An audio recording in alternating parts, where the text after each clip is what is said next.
All right. Hello, everybody, and welcome to another episode of HP Critical. It's a podcast where my friends and I talk all things gaming. I am Jarrell, and I'm joined by Brandon. Hello, everybody. And maybe Gabe. He's having some technical difficulties. If he comes in, yay. Hopefully he can make it. And the long-awaited return. Oh, whoa. Excuse me. The long-awaited return. Oh, my God. He just lost his voice. I really did. Oh, I was just laughing so hard I just completely lost my voice. And the long-awaited return of Kelly. Hi, everyone. And Christy. Hi, everybody. Oh my God. So first of all, it's been so long that I think we just need to talk to you guys about what you've been up to and what you've been playing. Who wants to go first? I'll go first. Is the answer? Okay, cool. Go.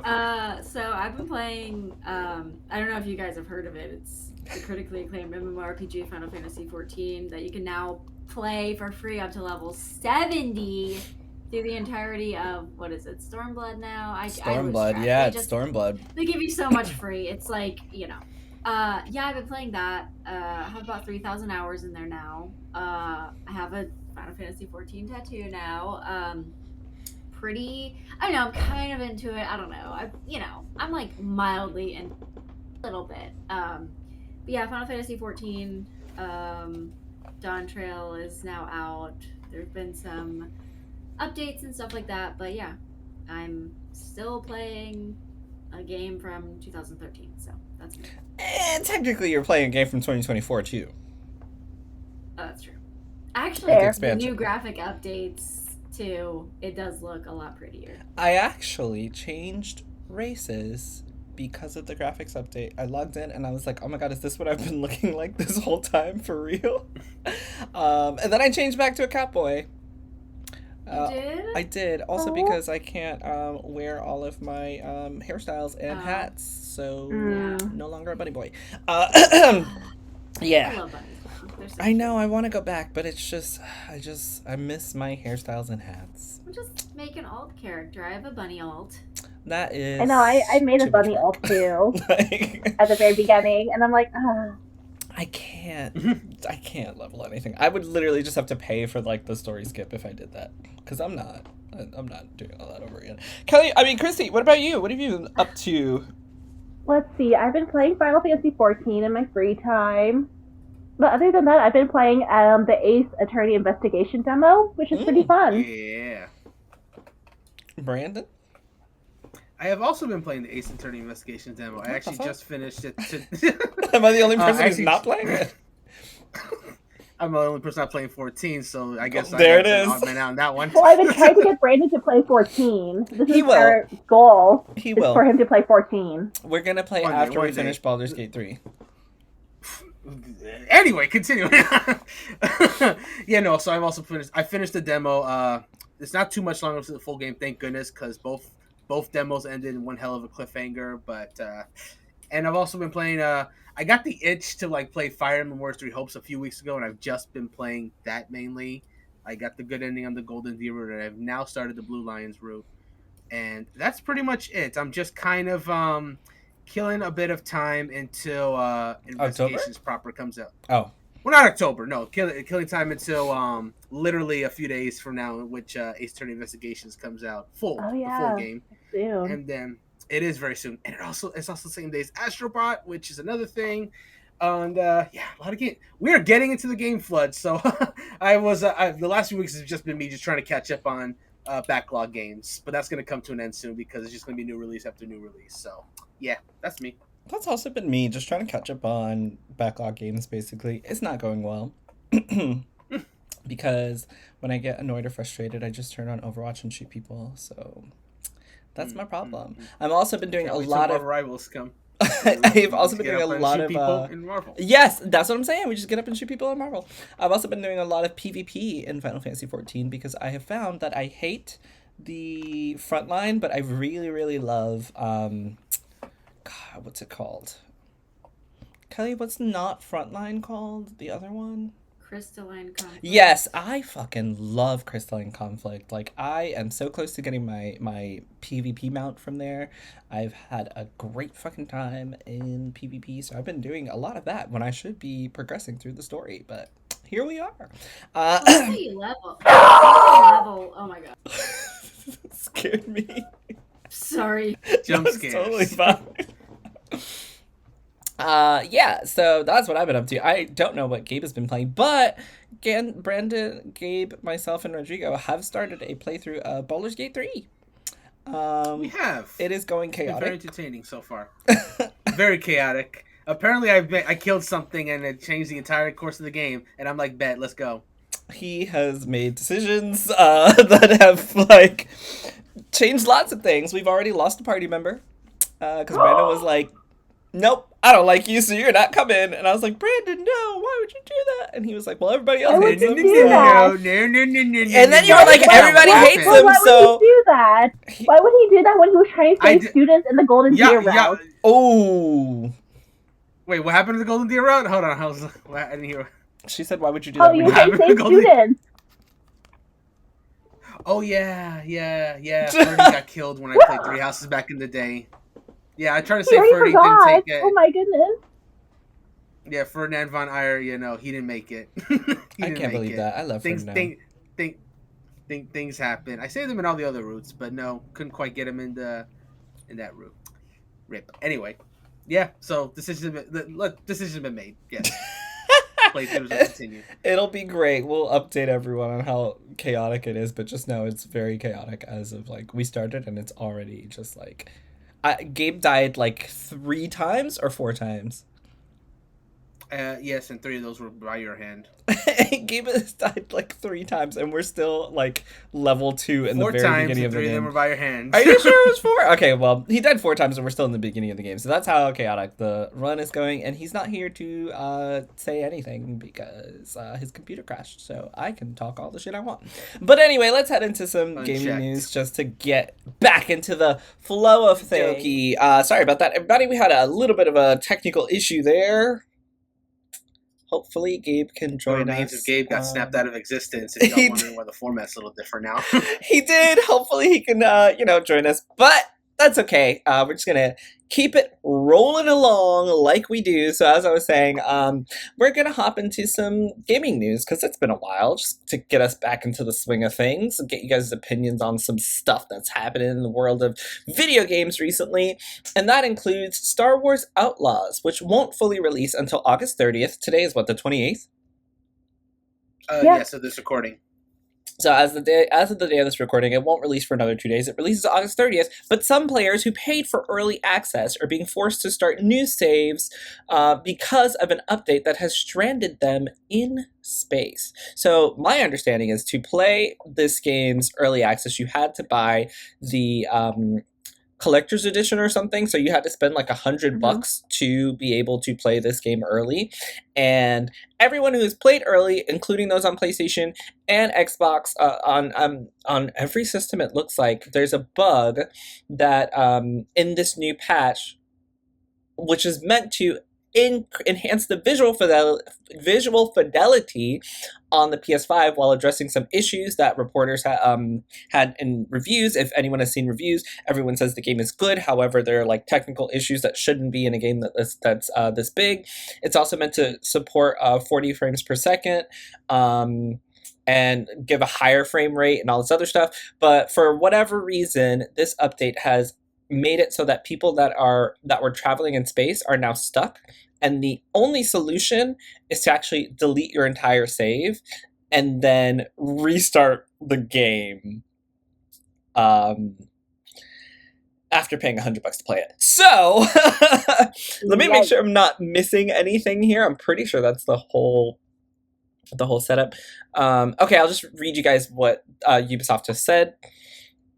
This is the message that they sent. To best experience the Outer Rim, part of the Star Wars game.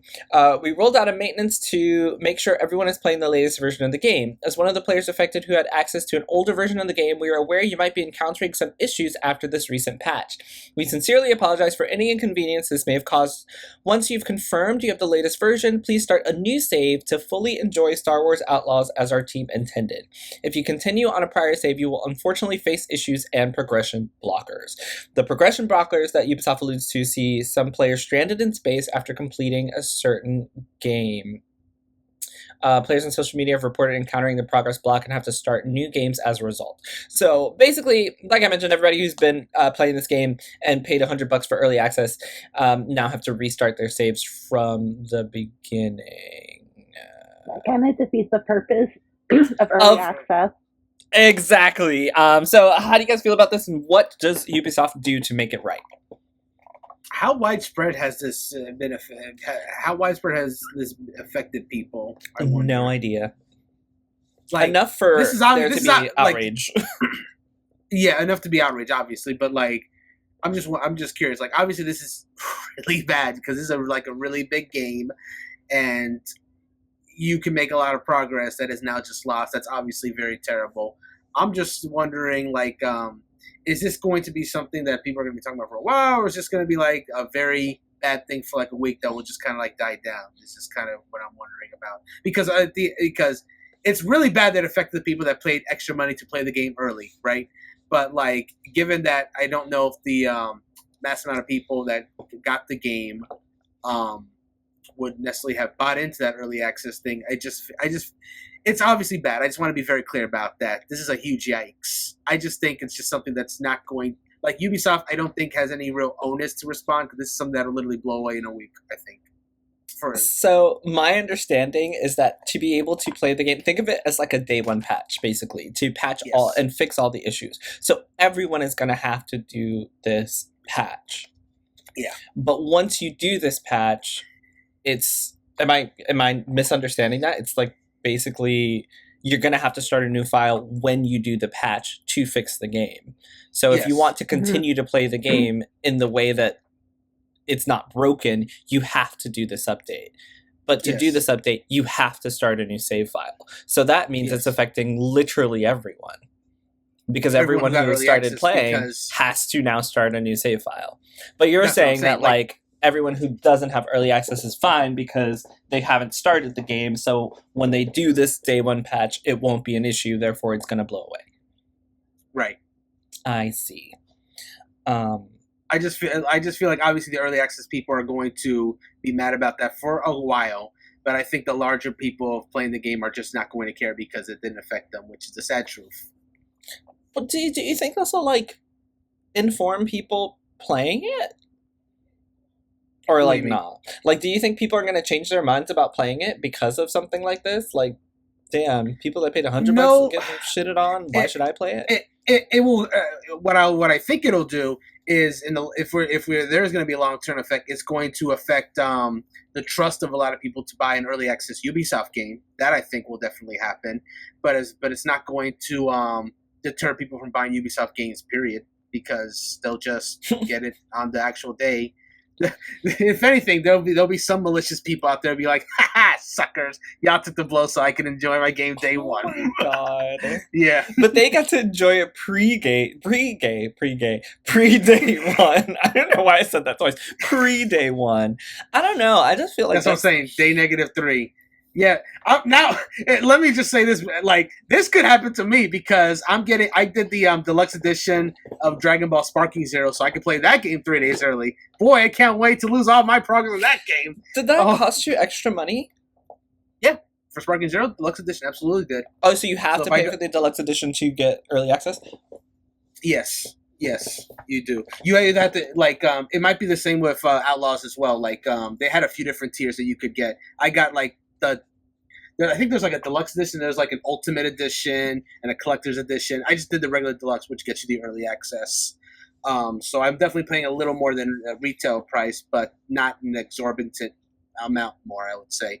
But yeah, no, this could, like, that's a different company. Obviously, that's Bandai Namco as opposed to Ubisoft. But who knows? Maybe that'll happen as well. Like, that's just a problem when you have these games that come out in this early access state, because when games come out on their actual release date, they're just notorious for getting these like day one patches that just fix issues that just came up when they come out into retail. And then if you're getting the day essentially negative on day -3, there's a lot more potential problems that could arise from that, unfortunately. I don't know. So- I feel like this is kind of a big deal. I should also clarify that it's a big deal as well because like there's obviously bugs got to be fixed. You do what you got to do, but a bug that's apparently so bad that you just need to start the whole game over just to even fix it. It seems so backwards. Not like Nintendo back in the Wii days. There was like a bug in Skyward Sword where if you did the one of the late game quests in a certain order, your save would just get locked, and you had to like download a separate. Wasn't there also a bug in like Pokemon XY where if you saved inside the Pokemon Center in Lumio City, like you could actually like lose the entire game and you had to restart the entire game?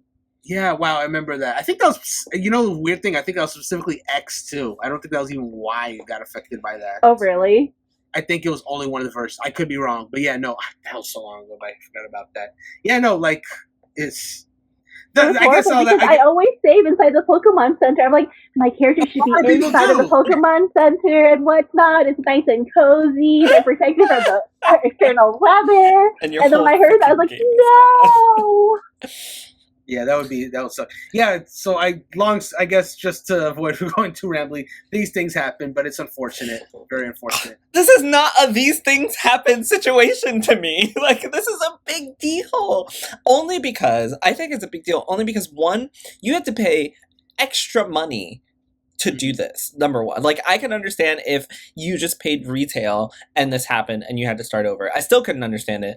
But one, you paid extra money. Two, I think it's such a disregard for gamers' time. Like, I know that seems like ridiculous, but as like all of us are very busy all the time, like if I put hours into this game in early access and money and then I just lose everything, I think that's kind of a fucking big deal. Like, you literally waste the two things that you have, I don't want to say, how do you say, like, you waste the two things that are very precious to everyone, time and money. Finite.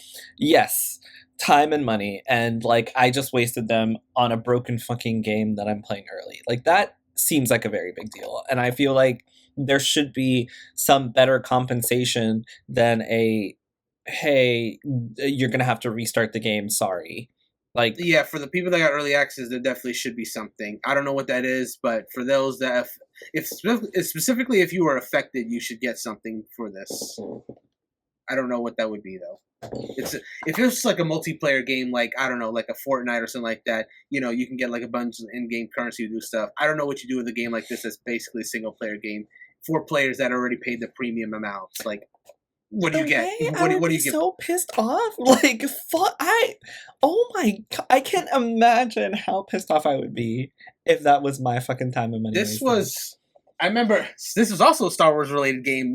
I don't remember. This was like months ago. We talked about this when they did the shit with Knights of the Republic 2, where they announced that restored content mod DLC was just, we're just not going to put that out. Actually, if you bought the game, you can buy you can have these other games for free. And then it's like, but what if you already own those? So what's your compensation? And for me, I did not buy Coda 2 on Switch because I was like, okay, I'll just wait for that DLC to come out. That's a single player game. Why would I go through the whole story without this DLC that essentially fixes the ending? Like, why would I'm just going to wait. Yeah. So then when this came out, I was disappointed, but at least I didn't waste money. So there's that. At least you didn't waste money. Kelly, how do you feel about this? Yeah, I mean, I don't know. If I paid money, I'd be pissed. I've paid money for like early access for like, I feel like Black Ops or something, but like that's multiplayer. So if I like got wiped back to level 1, it's not a story. Like, I don't want to replay story. I've literally quit playing games because my file got destroyed. You know what I mean? Like, Just Cause. I think we all have, honestly. Like, Just Cause was like that. Some games I have played multiple times. Like, whatever, I don't care. Like, Grand Theft Auto 5, I played through that story probably like 3 times or something. But like, yeah, if my save gets wiped, I just don't ever play it again because what the hell is the point? Like, what's the point of early access if you have to just start over? That's such a good point. Like, I think that's such a good point. Is how many of us have just quit a game because our save file was like fucked. Like, I think we've all done that, and that's such a good point. And this is before the game is even out.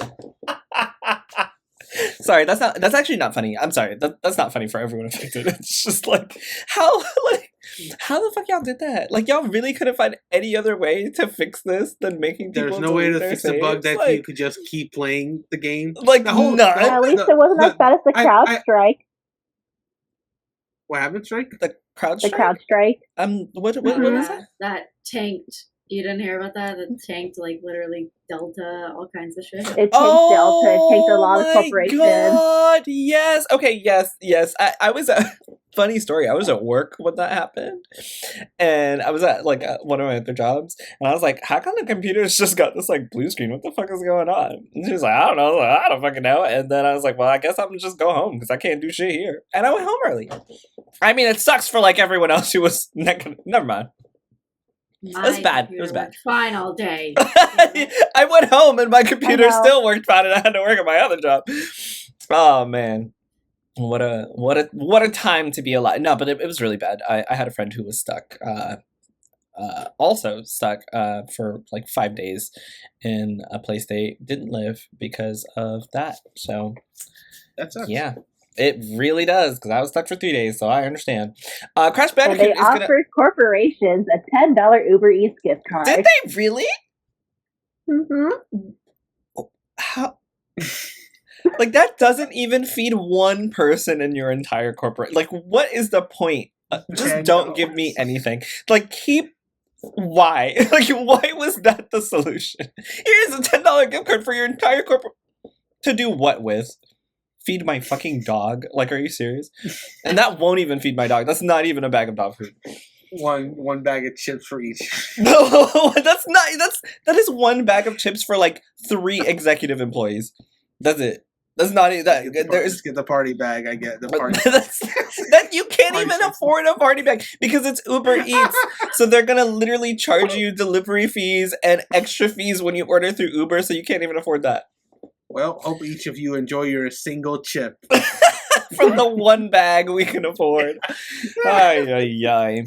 Anyway, so Crash Bandicoot. Have any of you played a Crash Bandicoot game in your lives? I did a long time ago. And then when I tried to play it again, I'm like, this is really, really hard. Yeah, I heard the newer ones are hard. I had a similar experience to Christy, except I didn't do the play it when it was new part, back when it was old. I just played the first game remade, and it's like, wow, this game is really hard. I never had the experience of playing it when I was little. It was so easy. I passed through like a lot of the stages. When I tried to play it again, I'm like, why is it so hard? Yeah. What's wrong I hear with from me? a lot of people. Like, a lot of people went back to Crash Bandicoot with the remake and was like, wow, why is this game so hard? I was great at this when I was little. I was like, I know, I was so great at it. It was so easy just to get through the first level, and then I can't even beat the first level. What's wrong with me? What's wrong with me? What has happened to us? Well, Microsoft bought Activision Blizzard for $68.7 billion in 2003. And with that acquisition, because Activision, Crash Bandicoot officially became an Xbox-owned franchise, as you guys might be aware, because Xbox subsidiary Activision Blizzard owns Crash Bandicoot now. So... Yeah. Astrobot's coming out, and very interestingly, Crash Bandicoot is going to show up in the PS5 exclusive Astrobot, despite Microsoft now owning Activision. And I believe he's the only character that is going to happen to. So I thought that was pretty interesting. He's going to be there. That is pretty fascinating. I mean, obviously, Crash these days is a multi-platform character, but those who have been longtime PlayStation fans, I would say probably to this day still associate Crash with the PlayStation brand. Yep. Just because of those PlayStation original games, like the original Crash trilogy and the Crash Team Racing as well. Yeah, it's the same. Like, people associate Snake with Sony to this day, even though he's also got multi-platform and appears in Smash Brothers. Like, there's just some characters that you just associate with Sony, whether they're Sony exclusives or not. You know. It's just that kind of thing. But nonetheless, it is still interesting that that is no longer the case, and yet he is still an Astrobot with all the other PlayStation legends. He kind of has to be it's exactly what you Yeah. said. He is very much a PlayStation Snake, I believe, is mascot. also an Astrobot as well. Going back to my point I just made, so there's that, I guess. It's also, it feels like a very good faith thing for Xbox to do because everybody hates them now. Yeah, Xbox needs some So, whatever free dubs they can get, I guess. Exactly. It's like how all these these rare games are coming to NSO these days, where it's just like, wow, you're being really nice. It's like, of course we're being nice. We're Microsoft. We always do good things, right? It's all they have left.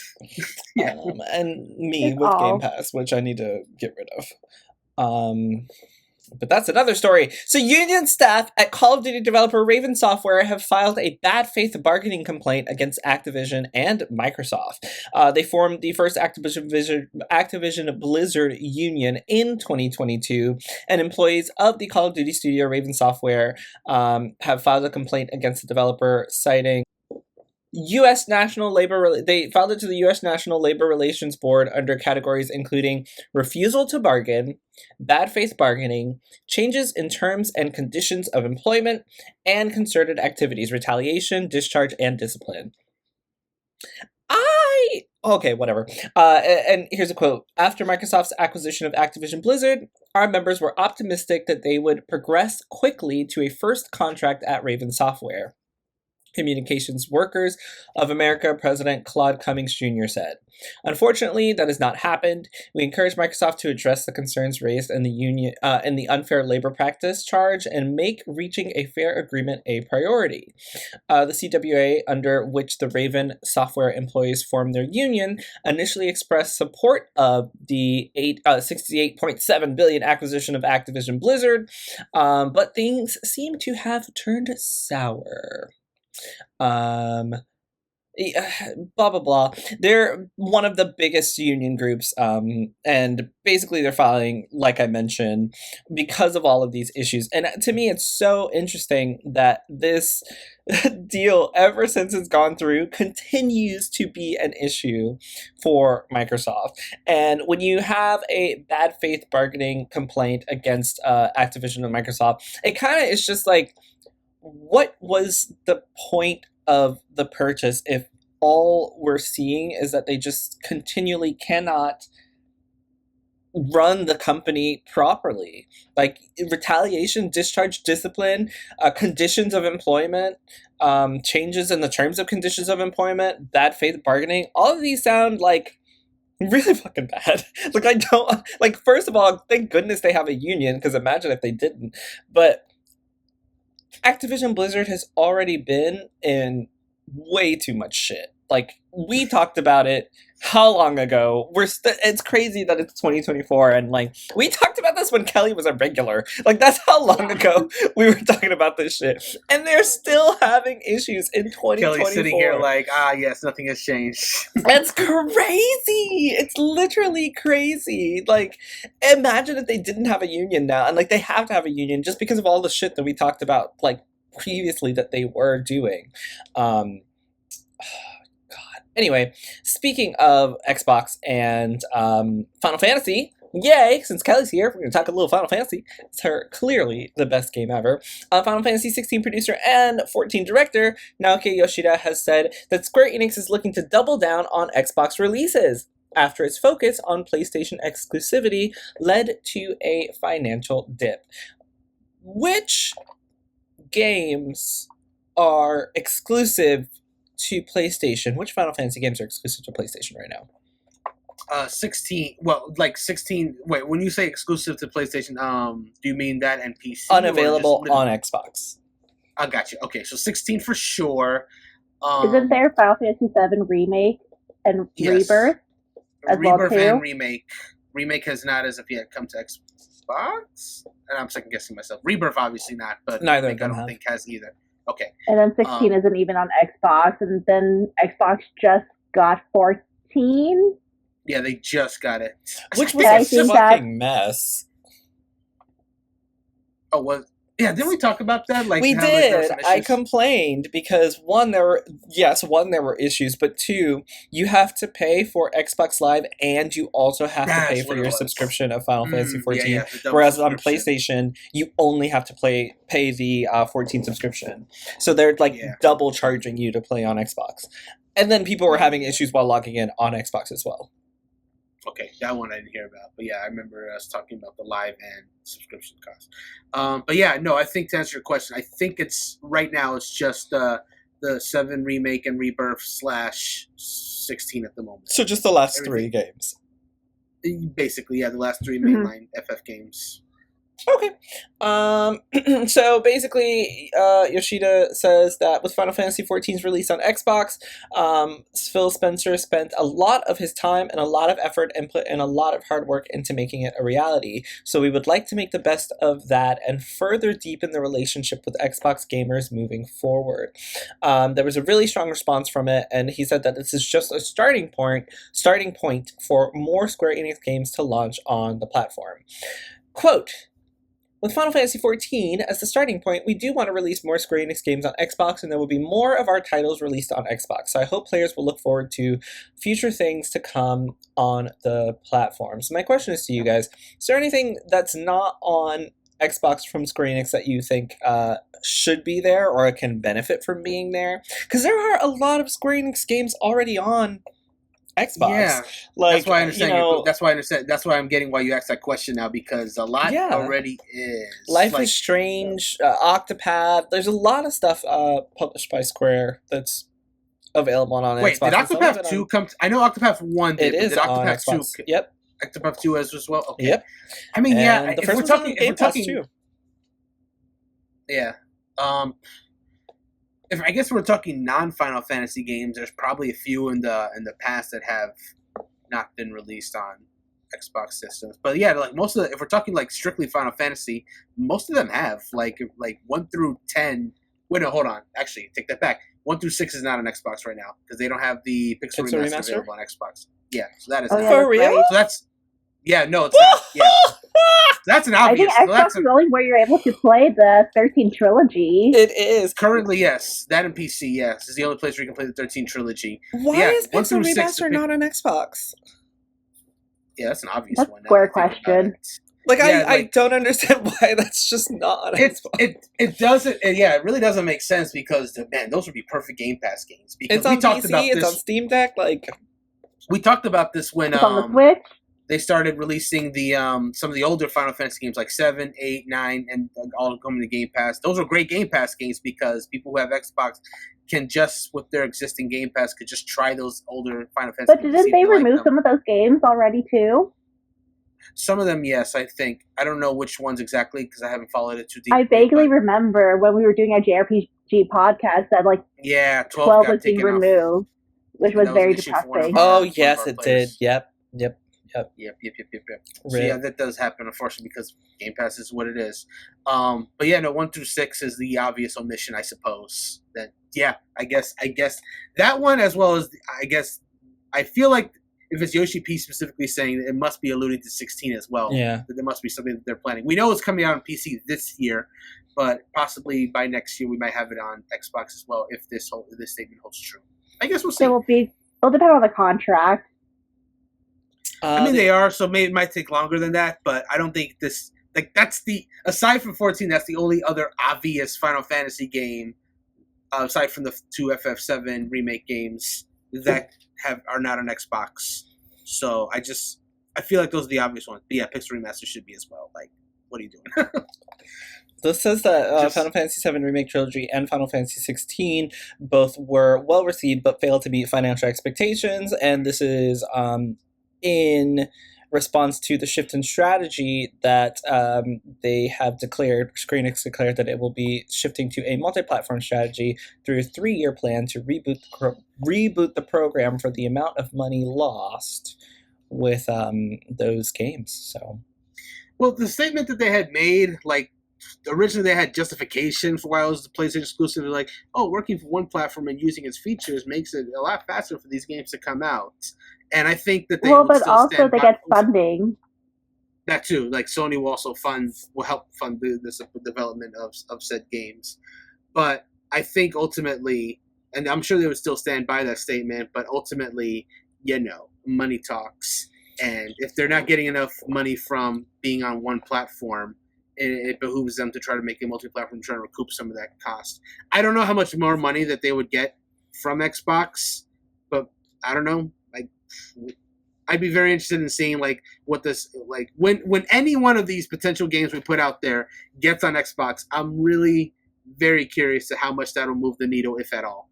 I'm just gonna, I don't know. What game was it that I recently said? Because when you brought that up, it reminded me of Baldur's Gate 3, and the reason that Baldur's Gate 3 was not on Xbox is because they literally couldn't optimize it to work on Xbox.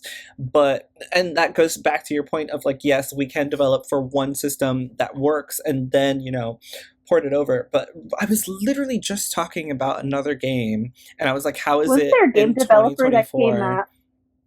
Yeah, wasn't there a game developer that came out that said that one of their games is still not on Xbox just because they can't optimize it? Yes, and I can't remember what game that was. And I was just saying, in 2024, it's crazy that 4 years later, people still can't optimize for the Xbox right. But I don't remember what the game was. And I just talked about this 2 days ago. That shit is crazy. Yeah.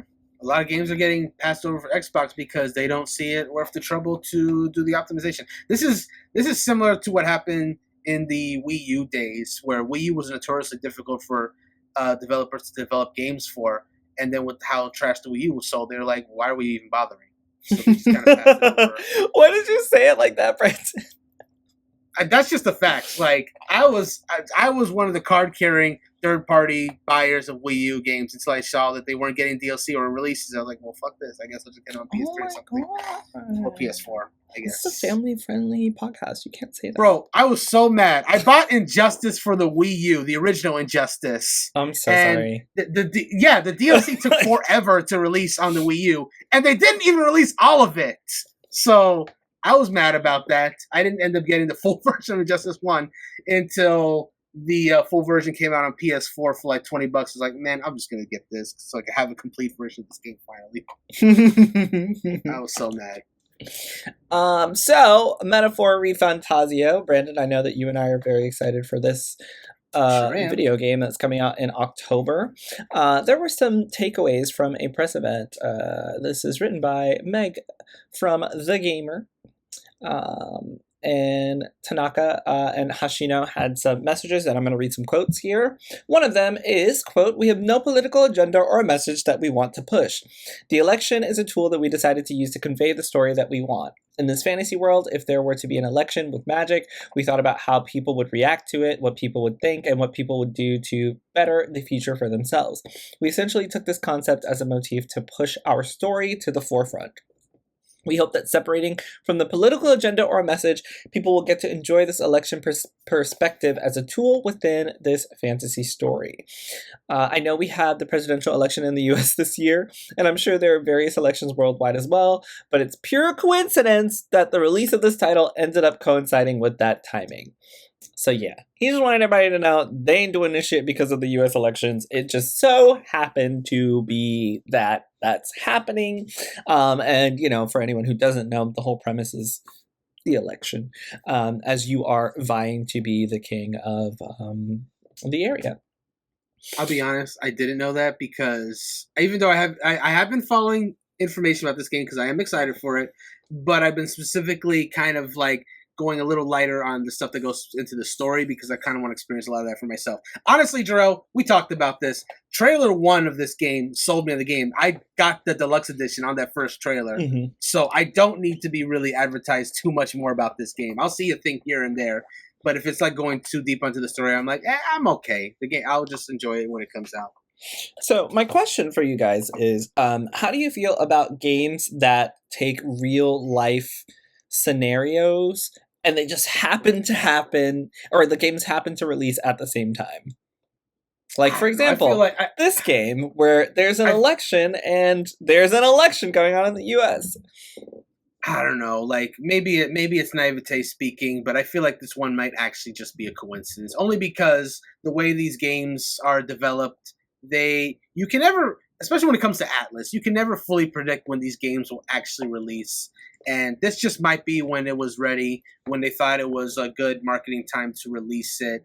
And then, it just happens to be the election season and, the story is about an election. I don't know. There are some games where they'll make a statement like this and I'll just raise an eyebrow and be like, really? But in this case, I really don't think it's actually meant to be a thing. To clarify, I shouldn't have asked the question that way. What I meant was like fantasy games taking real world aspects and like putting them into their game, like, and you kind of living through that, especially if it's something serious like an election. I think if it's done nicely, if it's executed well, it works and I enjoy it. But if it's executed poorly, then I'm like, It's funny because when you start sorry, I was going to say when you start Persona 5, there's that thing where you just write the contract in the beginning of the game where it's just like the events of this game are not to be taken like truth or whatever the statement was. Agree to the statement, and then if you say no, it says I see. So you believe the events of this game to be non-fiction. Very well. Then I cannot permit you to play this game, and then you get sent back to the title screen. Yep. There was Igor.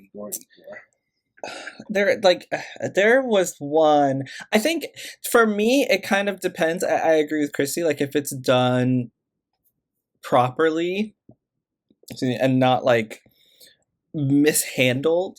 I think for me, one that I really didn't like that I felt was kind of mishandled was actually the Stormblood expansion in Final Fantasy 14. I will never be happy with the outcome of that because I feel like it was kind of like I just feel like things shouldn't have happened the way that they did. If you have, slight spoilers for Stormblood, but if you have a people that are oppressed, and you're choosing a leader for them and you're like going through the process, it kind of reflected what happens in real life, and I disliked that a lot. Because I just find it really hard to believe that certain people who don't even look like other people are just meant to rule them. But what do I know? It's not my job to write video games, so I don't know. But yeah, I think when it comes to, sensitive subject matter like school shootings or elections or even like stuff in horror games that may never happen, I think it's kind of like a slippery slope to go on, but I don't think anyone should not do it as long as you're going to do it correctly and take criticism. Yes, tastefully and take criticism from it. But yeah, Square Enix is trying to revive their live service party shooter Foam Stars by making it free to play, and I won't lie, didn't know it wasn't free to play this whole time. Because we got it from PS Plus, which I know it was free then, but I didn't know that.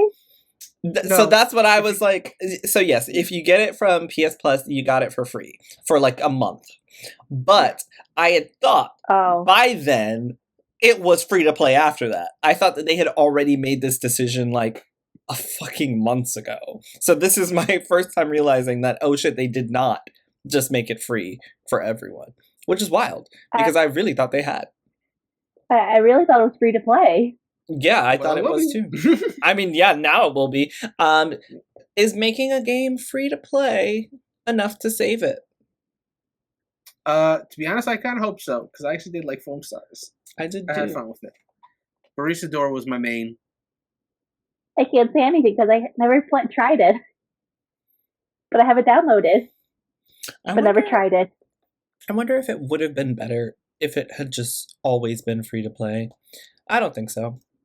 I feel like... I don't know, because, like... Yeah, you might... Maybe yes.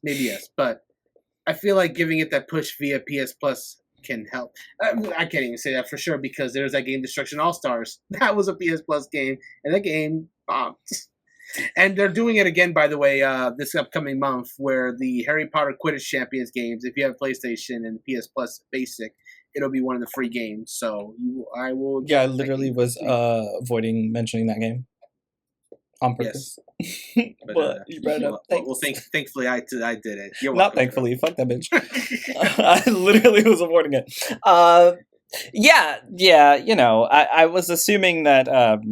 I think it's just like the time that game came out, and there was like too much hype around it, and it wasn't a bad game, but I don't think they got enough people to try it out. And it's kind of hard because if you don't make it free to play from the beginning and you kind of just make it for people that have PS Plus, but then that was, I think, around the time that they were also increasing the price for PS Plus, or they had already increased the price for PS Plus. Possibly.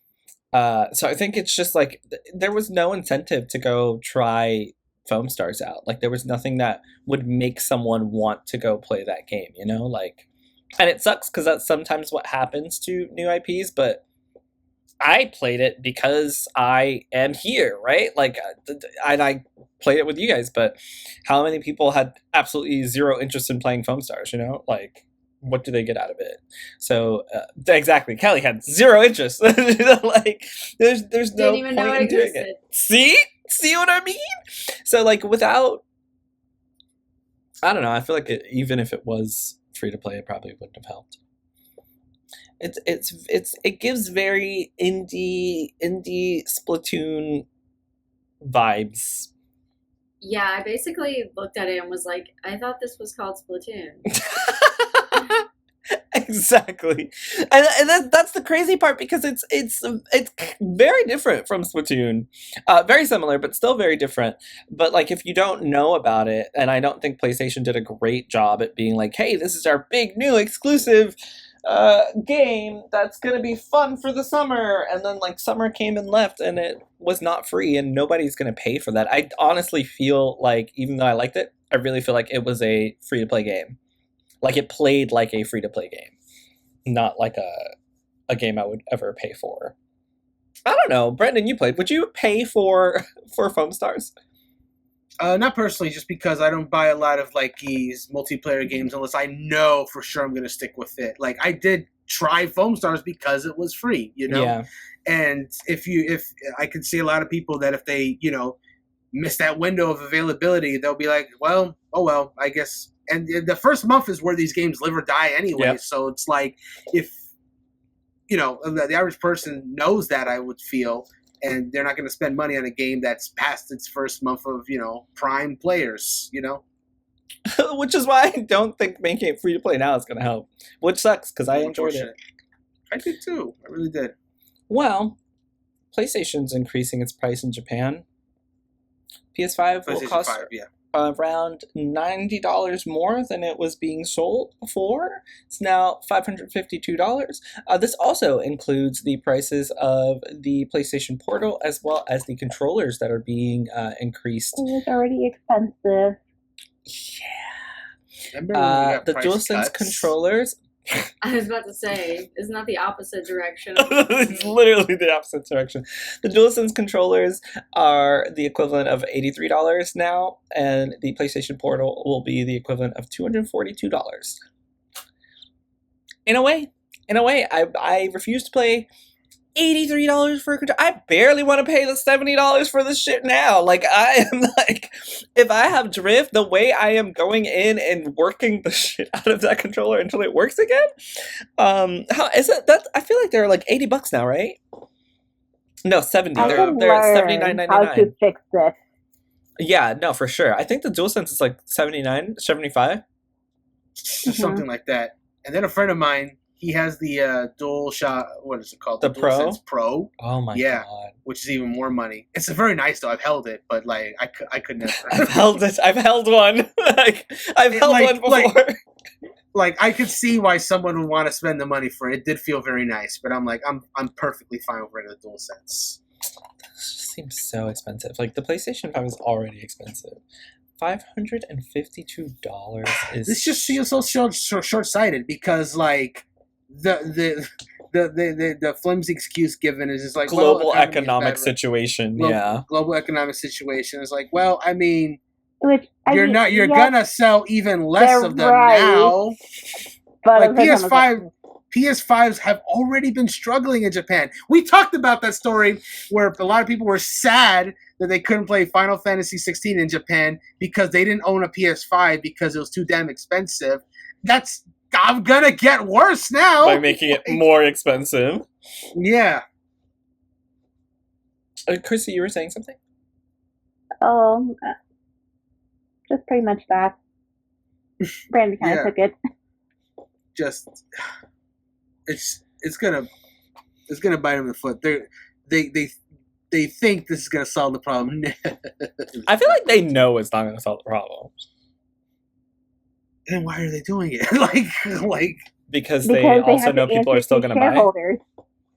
There you go. Yeah. Well, yeah. You're right. Those damn shareholders. They ruin everything. Is anybody Lord of the Rings fans here? I dabble. I wouldn't say I'm a diehard, but I enjoy the movies. I dabble in Lord of the Rings. I like that. And I've been meaning to watch the Rings of Power show that's on Amazon Prime, but I haven't done so yet. And I played a little bit of Middle Earth: Shadow of Mordor. It was fun for a while. Great, because we're going to talk about the Rings of Power. Oh, great. I can't really contribute yet. I'm just going to say that the Rings of Power wants to create a safe place for orcs. Season 2 is going to take a darker turn, but they want to explore the concept of redeemable orcs. And I just thought that was really interesting because, orcs in Lord of the Rings, for anyone who's seen any of the movies, knows that they are pretty fucking bad. They're just nasty and big and scary and monstrous. So it'll be very interesting to see what the Rings of Power does to create a safe place for orcs in the show. Any ideas of what you'd like to, or anything you'd like to see regarding orcs having a safe place? I mean, I'm down with the idea. It's fascinating that in just so many of these high fantasy media, obviously orcs are considered to be these malevolent barbarians. The black people? Just what? Excuse me, sir? That is not what I said. Not from you. They are literally... Never mind. I'll write an entire dissertation about how orcs are just, the black people of fantasy races. Okay, anyway. Yes, the orcs are often prepared as, these barbarians as, pillage and whatever. So I'm happy to see that a lot of the media is just, seeing... Maybe there's other kinds of orcs that are better. Between this and that show Delicious in Dungeon that's on Netflix that I keep telling y'all to watch, orcs are getting treated pretty nice lately. The orcs in Delicious in Dungeon, I don't want to spoil it, but I'm happy with the way orcs are treated in that show. I'll just leave it at that. So orc stocks go up, I guess.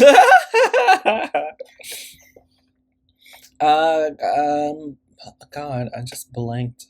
Kelly or Christy, is there anything you'd like to see for orcs in the show, or y'all just don't watch the show? I've seen bits and pieces of it, so it's actually free on my Samsung TV.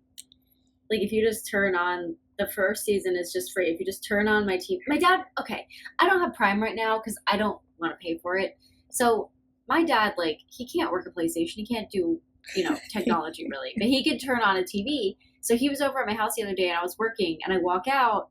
He's watching the fucking Rings of Power. I'm like, that's great. How are you doing this? I don't have Prime. Yeah, exactly. And I was like, did he just start back up my Prime? Did he just click stuff until he paid for it? Or whatever? And he's silly, so he's like, no, the dog told him. Okay. Wait, what? But it was just. He's like, yeah, the dog just pushed the buttons on the remote and made it come up. But no, it was free on Samsung TV the first season. So I'm like, wow. Is it doing really bad? Or is it doing really good? I don't know. I mean, it got renewed for a second season, so I thought it was doing pretty well. I don't know. Yeah. I've seen clips of it, and I've not even clips. I watched the first 2 episodes, and I was like, damn, this low-key kind of boring. And I feel like that was the sentiment that a lot of people had with the first season. It needs okay, Lord of the Rings had a really interesting story. There's a finish line. We're going to Mordor. We're gonna take the ring to Mordor. But in the show, it's okay, this is side quests. Basically or a money grab or whatever. Yeah, I watched Wait, like I said, while it was free on TV, I was like, okay. I still didn't want to watch it even though it was free. Yeah. Would you describe it as like Lord of the Rings slice of life? Not I don't think I would. I don't know if Kelly would. I don't think I would. I just think that like the storylines they picked up are just kind of boring. That's all. Okay. Like I know Galadriel's like the main person in like the first episode, and I was like, oh yeah, she's cool, whatever. And then I was like, damn bitch, you like, what did you do? Like, your life is so boring. Like, why am I watching this? And there was like a slight like, oh, look at this, and I was like, oh yeah, your future's gonna be great. Your current, nobody gives a fuck. And that's kind of like what kept happening. I was like, damn, I don't know who these characters are. Wait, are you telling me that this show did the thing where it shows a vision of what's gonna happen while nothing is happening currently? No, it kind of like there was a scene where she had to like fight orcs, and I was like, oh, okay. But like, you know what she's going to do, so it's kind of like the steps of her getting to where she is in the movie, but those steps aren't fun. No. It's just like watching someone's boring journey to get to what they're supposed to be. I see. Okay. I have zero clue what y'all just spoke about. Like, absolutely zero. Something. No one. Boring elves, and apparently to make up for the boring elves, they're trying to make orcs have a redeemable quality, which I guess is always good. Make a Lord of the Rings game where you can romance an orc, and then we'll talk.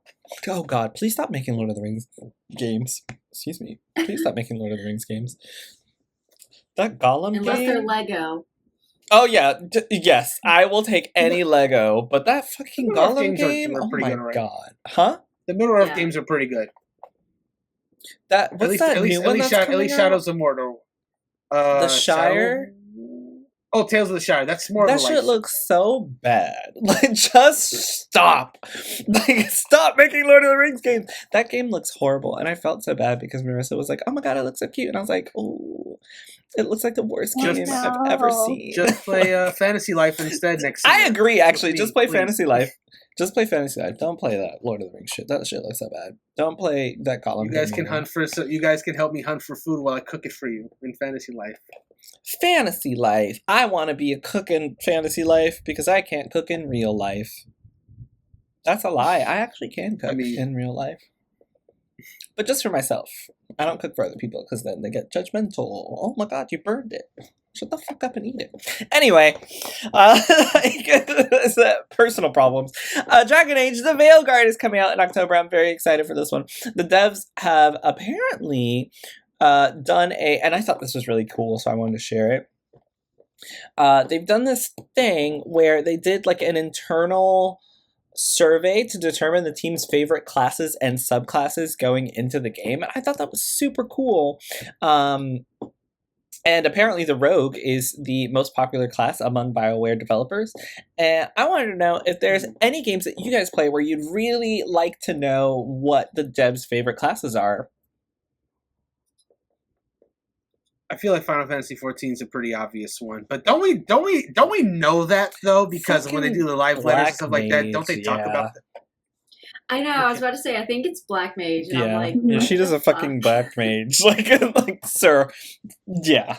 You know, I actually have an answer for this. Not something that's like current necessarily, but also Final Fantasy. I would love to know, like in these games, like Bravely Default or Octopath or Final Fantasy games where you have the job system. Like, I would love to know. Or Tactics, exactly. Basically, yeah, or even Fire Emblem. I would just love to know what the devs are like classing their characters. Like, I'd be very interested in just knowing that kind of information. Maybe old interviews have that information, but even Dragon Quest III, we saw in the recent partner showcase at that 30-second spot where they showed off the vocation system. I'd just be interested in knowing what a lot of people would, not just the developers, but what people in general would class their party. I would actually love to see, like, if they would say who their favorite character to control is in Remake and Rebirth of Final Fantasy VII. That that too. Like, I think they're all done so well. I would be very interested to see who each developer's favorite is. Anyway, it's storming here. It's great to have you all here. It's a cute conversation. Y'all. I miss having every single one of you. We had, for anyone who, well, obviously for everyone listening, we had a great time before the podcast started, and that's why we're all tired now, because we were laughing so much. Because we were great people, and you're lucky that you get to listen to us. I'm just kidding. No, please keep listening. That was a joke. I love all of you that are listening. We're also very, very humble. We are.